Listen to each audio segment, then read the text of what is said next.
Ek onthou van 'n verhaaltjie wat ek een keer gelees het, wat in Engeland gebeur het, waar 'n familie na 'n Kersspel sit en kyk het. En terwyl die engele sing van eer aan God in die hoogste hemel en vrede op aarde, het die man vir sy vrou gesê, "If this is peace, give me war."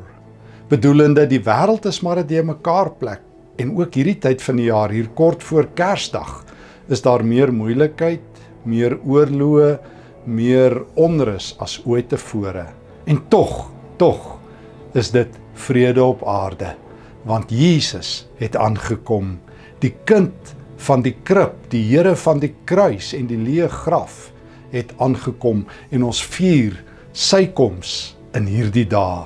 Daarom as ons as gelowiges vir mekaar sê, geseënde Kersfees, dan bedoel ons daarmee, mag jy beleef dat Jesus die Here ook jou Here is. Mag jy beleef dat hy in jou lewe die donker kom vervang het met lig. Mag jy beleef dat die vrede wat hy op aarde bring, die vrede van jou hart is.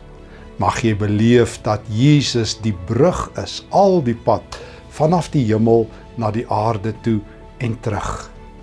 Mag jy beleef en bely dat Jesus die Here van jou lewe is, sodat jy en al jou geliefdes in hierdie dae, wanneer julle saam fees vier, voorwaar 'n geseënde Christusfees sal beleef.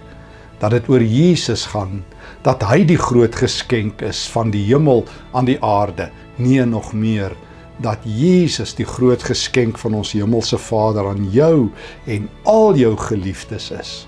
Mag jy opnuut, asof vir die eerste keer belewe, wat dit is om 'n geseënde Kersfees te vier, van almal van ons E-Kerk se span, geseënde Kersfees spesiaal aan jou.